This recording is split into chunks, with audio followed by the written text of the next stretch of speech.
ushaka kwica igihugu si ukurasa gusa ucisha ubutunzi uba wishe igihugu buri umurobere je rero mu gihe hasigaye n'abarobere ngandababwira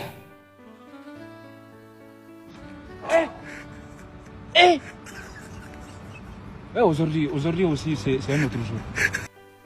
kandi bo ntibagoye gutora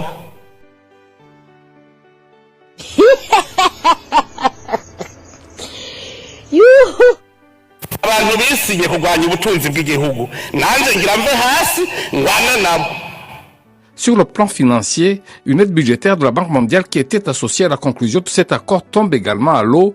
Et sur le plan économique, 2025 sera une année difficile, très difficile pour le Burundi, prédisent plusieurs économistes.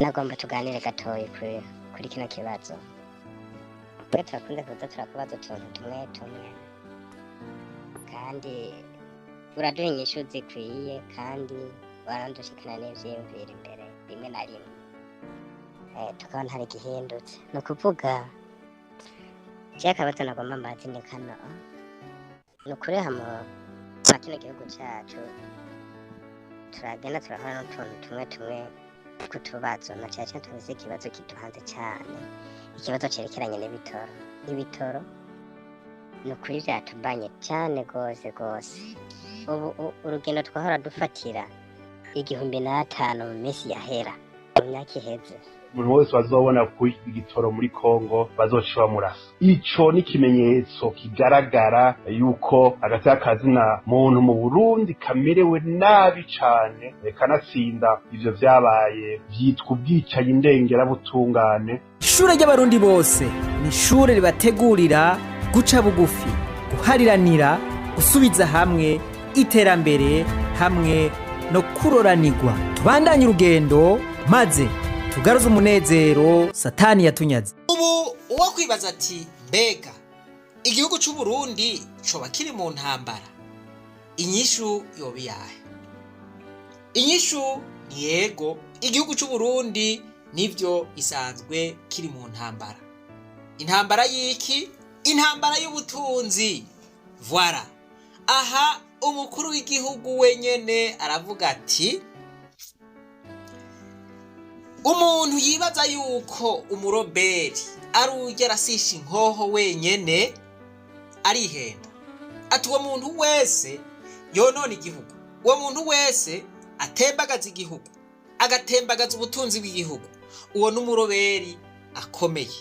Ati rero jewe abo bantu ngiye kugwana urugamba ndabagwanye mpaka ndabatsinze. Voilà, ayo n'amajambo yavuzwe n'umukuru w'igihugu.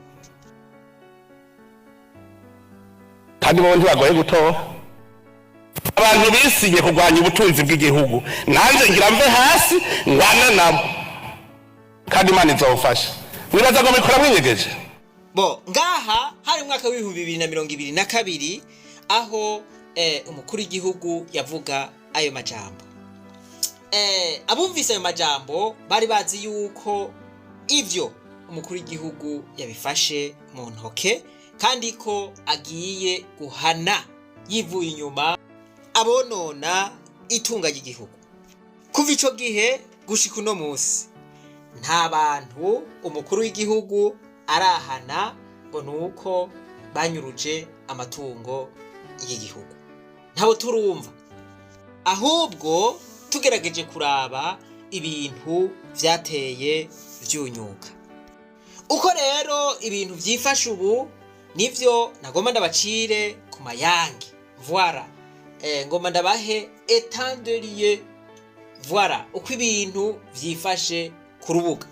Nivyo tumushimire ubwa mbere umukuru w'igihugu ko yatanguje urugamba rudasanzwe rwo kurwanya abanyuruza amatungo y'igihugu bigatuma abanyagihugu babaho nabi. Naho biruko ako kigoro k'umukuru w'igihugu nta kintu kashitseko kuko uno musi turiko turavuga kugira ushira imodokari mwibarabara ubura umugabo. abantu benshi imodokari bazishyize mu maparikingi ubu ziba ziri mu kugwa ingese, zaribagiye igitoro. Abandi bariko barazidandaza bazihombesha. Ivyo vyose bikava kwikena rya ca gitoro. Kino gihe biragoye cane ibintu vyo kwiyunguruza. Abantu baza bari mu kugwara imitima. Akazi karahungabanye kubera ivyo bintu vyo kwiyunguruza, kubera ikena ry'igitoro. Hamuca mwumva yuko n'umwimbu utaba mwinshi. Ba bantu bahora baja kwisahiriza hariya mu Nyamitanga baja kurondera y'agatoro, abo barabirukanye. Ubu bagufashe n'ukuraswa uraraswa. Mu Gatumba naho nyene bahora baja kurondera y'agatoro, amaritiro 200 yahora agugwa ibihumbi 400. Ubu murumva yuko bahazibiye, abantu ntibakironka agatoro. Naho karonka uba wihevye. Abantu bararushe, simfise n'ingene ndoshobora kubivuga. Aho bavuye mu Gatumba no kumagara, mana yanje.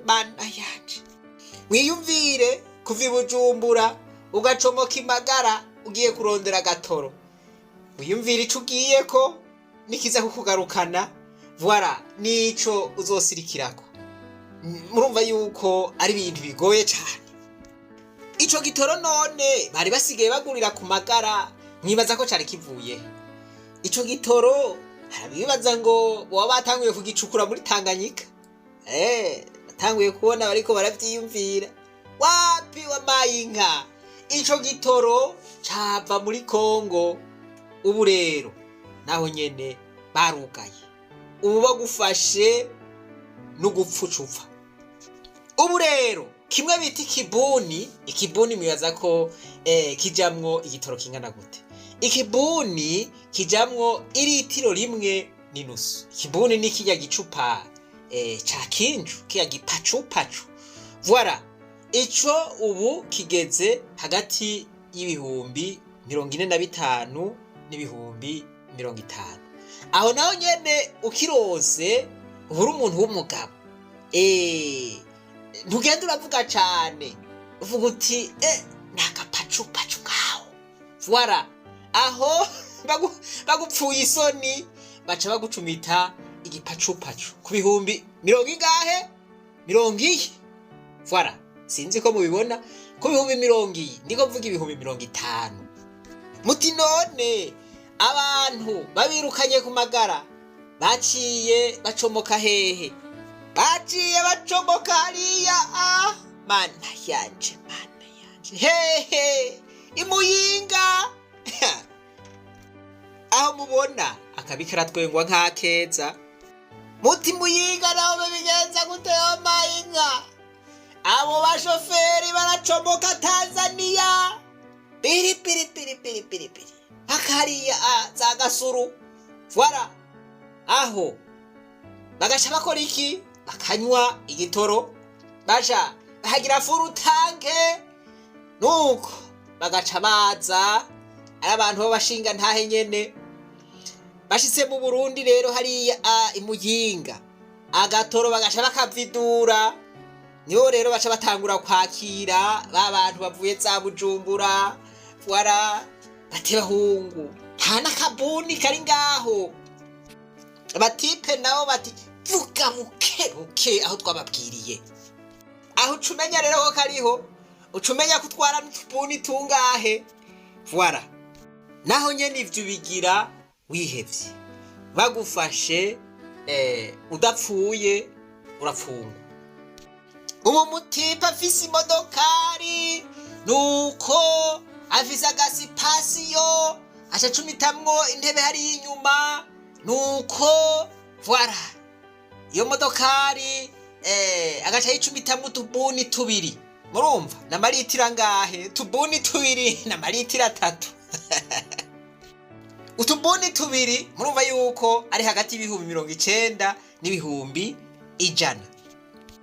Uwo rero arahinduye systeme, bimwe byo kugenda uravuga ngo mpa karifiti yashizemwo buni zibiri ziwe voilà aho ubonye ahagaze ashakubwira ati mugabo zana 5,000 bugabo voilà agaca gutwara ku kazi akagendera ahitana abantu mwibarabara atwaye 5 murumva yuko abarose dukeya kugira ngo apfume agaruza na makeya yaguze ca gitoro. Aho no ku mugoroba arasubira agakubita akantu nka kandi nyene akaba arabayeho. Ubu mu vy'ukuri abantu bihebuye aho uciye hose abantu bagenda barimyotsa.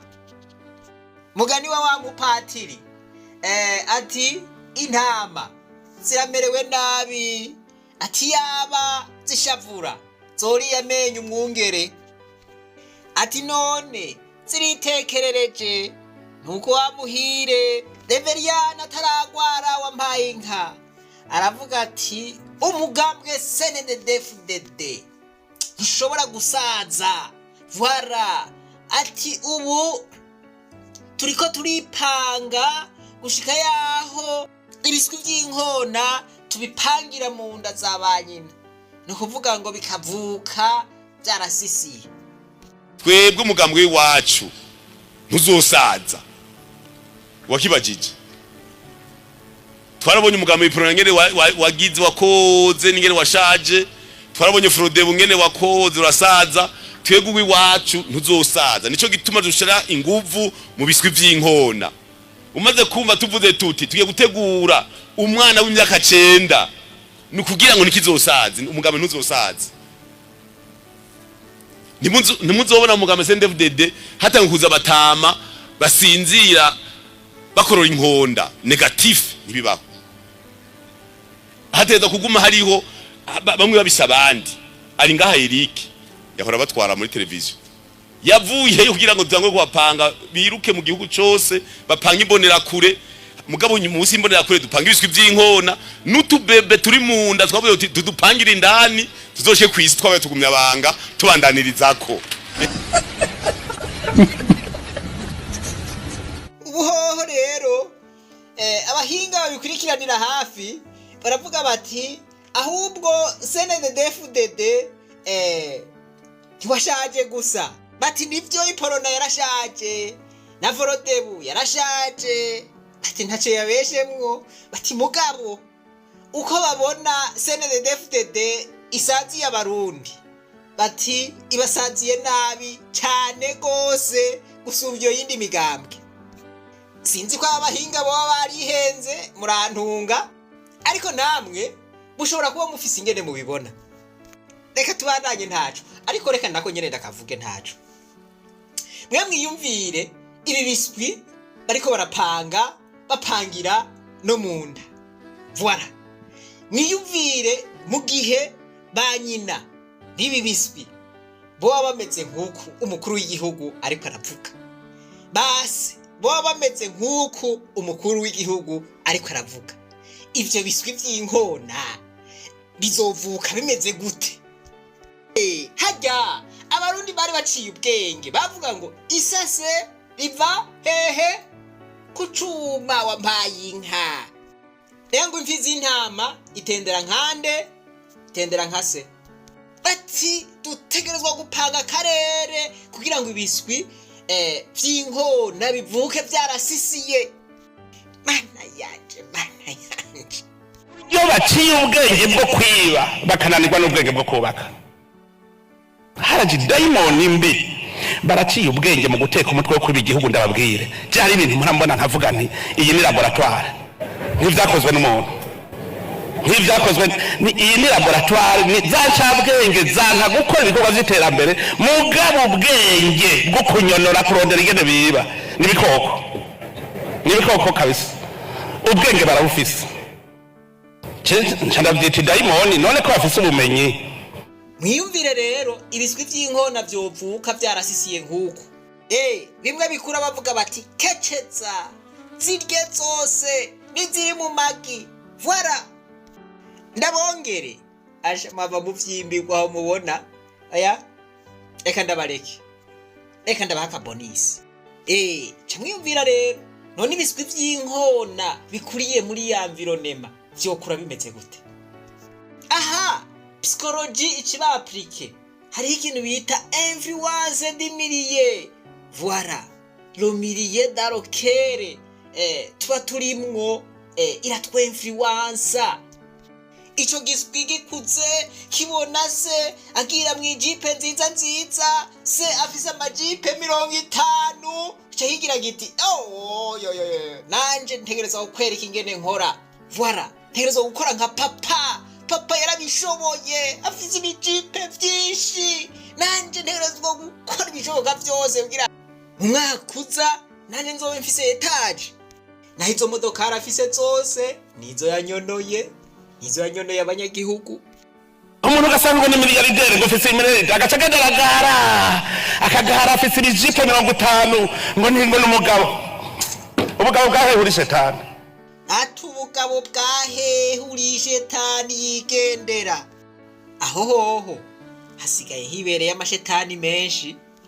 Ubu rero abavyihweza baravuga bati ubu abagumya banga ba CNDD-FDD bazohava basanga bameze nka rwa runyondwi gumira ku nka yagadutse kera. Ugo runyondwi ruguma gwiyumvira yuko igikomeye nayo iza yarasangutse. Ibi byose biba biriko birashika ntibishikira abandi bantu gusa batari mu mugambwe CNDD-FDD, bidushikira twese. Voilà, ingaruka mbi ziba kuri twese n'aba CNDD-FDD barimwo. Voilà, ubu nabo nyene bamwe barumiwe. Ubu n'abapolisi basigaye biyunguruza ku magendera. Aha rero akantu umuntu yoca yibaza, mbega hamwe dutewe n'umwasi, abapolisi bagiye ku kazi bo kwiyunguruza ku makinga, bo kwiyunguruza ku maguru, abasirikare bogenda gute? Aha kantu nawe ukibaze. Iyi saha turiko turavugana abashoferi ubwanwa bwarafutse umunwa, aho baguma bakwa amakori atagitoro, ibintu byaraduze ku isoko, ibifungurwa byaraduze gose. Ivyo ntavyo nokwirirwa ndasubiramwo kuko ntavyo novamwo, ivyo murabizi muravyibonera. Ababikurikiranira hafi baravuga neza yuko igitoro giheruka kuboneka mu mwaka w'2024 mu kwezi kwa11. Voilà, ubu kije. Voilà, aho murumva yuko ntibakwigwa no gukwigwa. Aho muca mwumva yuko kironkwa n'abantu nyene bemegwa, abandi nabo bakiyunguruza ku magendera. Abantu ntibabona ivyo barimwo. Mwarimu wanje we, amahoro y'Imana bane nawe. Muramaho murakomeye neza neza. Twebwe n'amahoro turashima Imana. Ego nagomba tuganire gatoyi kuri kino kibazo. Twe turakunze kuza turakubaza utuntu tumwe kandi uraduha inyishu zikwiye kandi warandushikana n'ivyiyumviro imbere rimwe na rimwe. Tukabona hari igihindutse. Ni ukuvuga akabazo nagomba mbazi ni kano, ni ukuri hamwe mwa kino gihugu cyacu turagenda turahura n'utuntu tumwe tw'utubazo, na cyane tuzi ikibazo kiduhanze cyane, ikibazo cyerekeranye n'ibitoro. Ibitoro ni ukuri byatubanye cyane rwose. Ubu urugendo twahora dufatira 1,500 mu minsi yahera, mu myaka iheze rugeze ku 5,000. Aho akaba ari mu gatondo saa sita gushika kugeza saa 10 zitanguye. Urugendo bagenda ku 1,500 utangwa kugira 6, 7 mpaka na 8. Aha hantu rero mugabo twebwe turaremewe no kuri nk'abanyagihugu bato no kuri tugenda twipakije, no kuri turaremewe cyane. Ego cyane pe. Aha ngaha mvuze twebwe naho ntabuze abarovyi bobo umuntu afise igipe aze yarihebuye aze yaramanitse ibiganza kubwa bino bitoro nyene bibura imboga abarovyi ni ukuvuga agakeke twahora turya ku gihumbi ku bihumbi 5 ubu kaza kageze nko ku bihumbi 15 urumva n'agakeke dutera tugaheba dutera tukibagira ariko rero namace ngira ikibazo kimwe ari naco nagomba ndakubaze ko ari wewe numvise umengo niwe nokibaza none ko badusohoreye ico bita gitoro pasi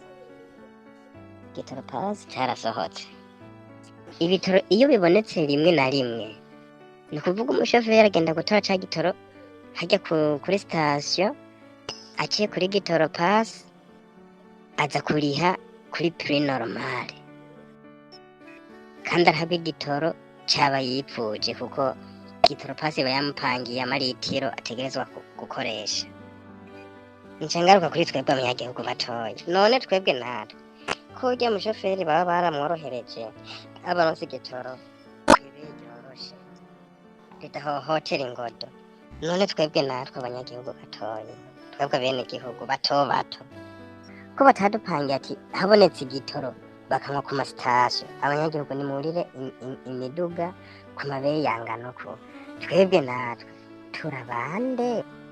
Iki kibazo rero murumva yuko ari ikibazo c'inkoramutima iki ni leta yategerezwa kucishura kuko ntivyumvikana ukuntu leta yonyene yovuga iti hariho igitoro pasi kandi ibiciro bibwirizwa kubahirizwa hagira gatoya ukazusanga ibiciro ntibiriko birubahirizwa na gatoya. Ibi bintu murumva yuko ari danje. Ubu none twavuga ngo amategeko yarahagaze mu gihugu, nta mategeko ariko arakurikizwa. Ubu twibereyeho mu bintu by'akajagari nyene. Ubu nukubaka biragoye. Isima ya Buseko ni gake ushobora kuyibona. Ivyo bitumwa niki? Bitumwa na ca gitoro nyene, bitumwa n'ikena ry'amadovize.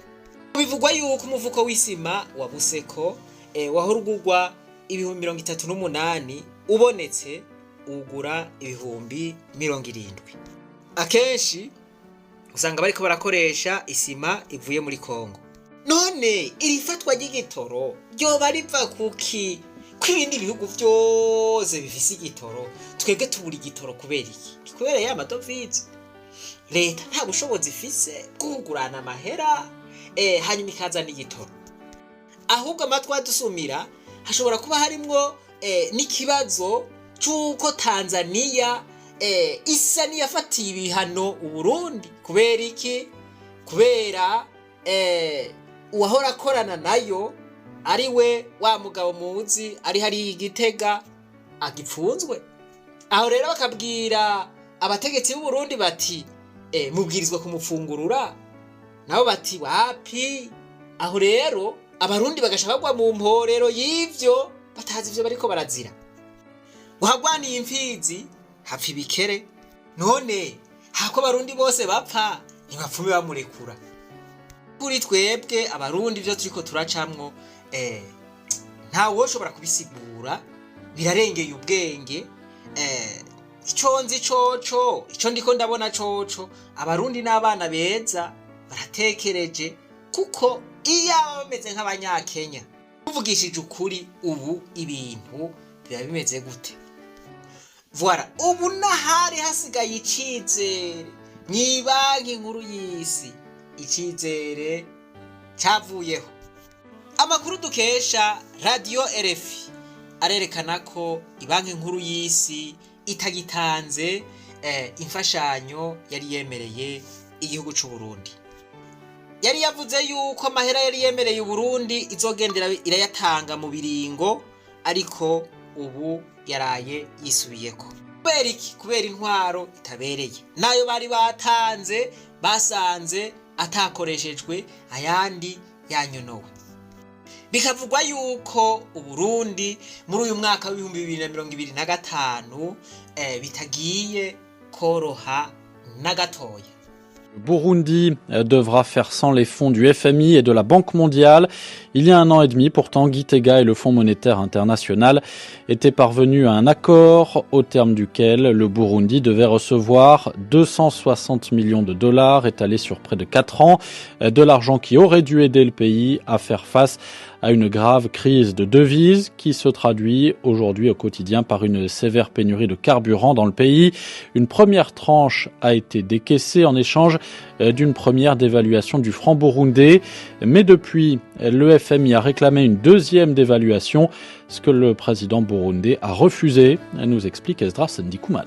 Inacceptable aux yeux du président burundais qui a bondi devant la proposition de dévaluer une nouvelle fois le franc burundais par rapport au dollar afin d'aligner le taux du marché officiel sur celui du marché noir. Il est aujourd'hui 2,5 fois plus élevé. Mission de haut responsable du FMI ou de la Banque mondiale, visite d'experts, toutes les tentatives afin de le persuader de changer d'avis n'y ont rien fait.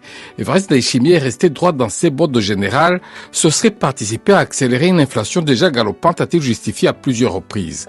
Elle était par exemple de 36% en décembre selon les données de la Banque centrale du Burundi. Conséquence, depuis le 18 janvier dernier, 18 mois jour pour jour après la signature de cet accord, celui-ci est devenu caduc. Ça veut dire que les quelques 200 millions de dollars que le FMI n'avait pas encore décaissés ne le seront pas, explique une de nos sources. Ce n'est pas une surprise car les autorités burundaises étaient au courant pour cette échéance. C'est un choix délibéré, a renchéri une autre source, ajoutant que les contre-coups de cette décision seront nombreux. Sur le plan financier, une aide budgétaire de la Banque mondiale qui était associée à la conclusion de cet accord tombe également à l'eau.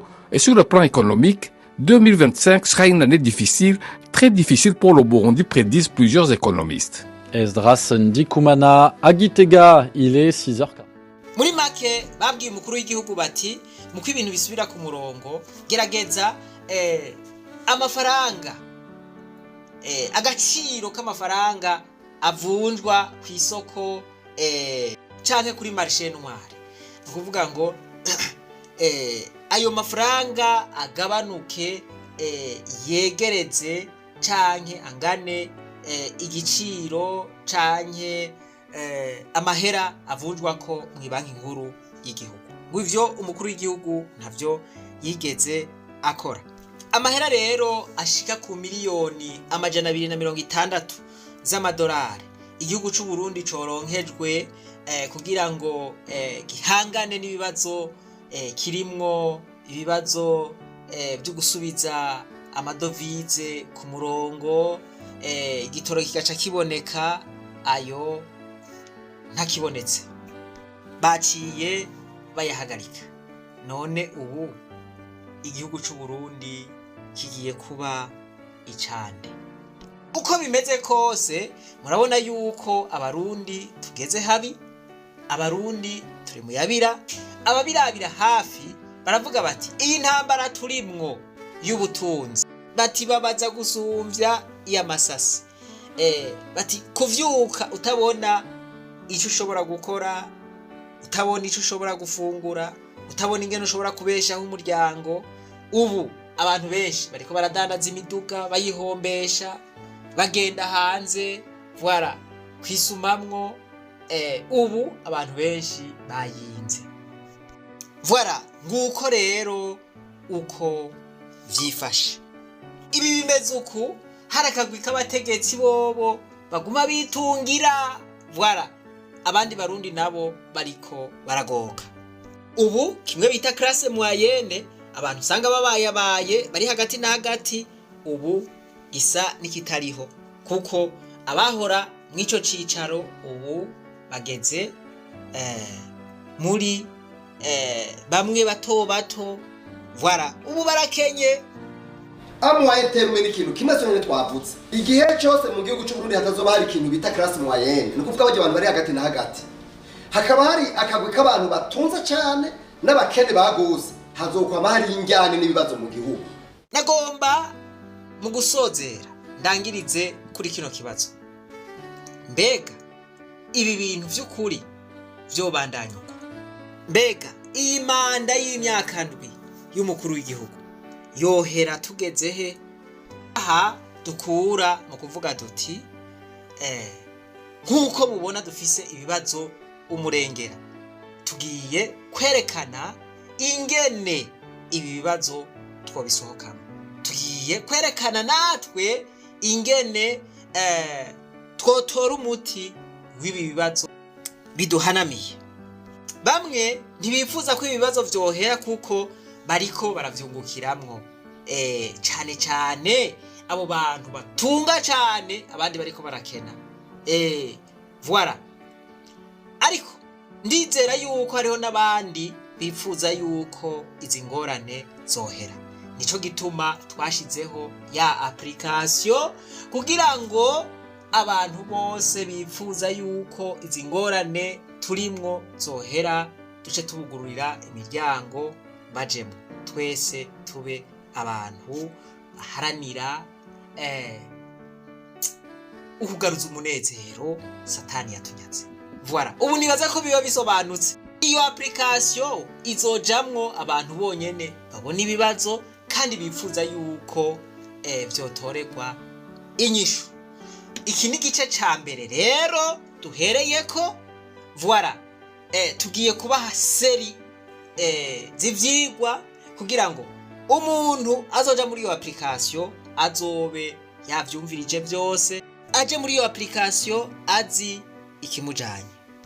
Ibi bibazo biriho kugira ngo dushobore kubitorera inyishu, kandi nama nawe babwiye inyishu yavyo iriho. Voilà, uwo muntu nawe azokwanka inyishu kandi ari y'ukuri, bisigura yuko azoba ari babandi nyene bafise kagatima ko kugunga abandi, kagatima ko kurya abandi baziritse, kagatima kuguma birundaniriza ko abandi bariko baragoka. Mwebwe mushoboye tahura kino cigwa, Imana nibampezagirire. Ntimwibagire kugira subscribe, jeme na partage. Ahasigaye rero reka twibandanirize rwa rugendo rwacu maze tugaruze umunezero Satani yatunyaze. Umuntu atarashika mu ishuri ry'abarundi bose turamuhaye kaze.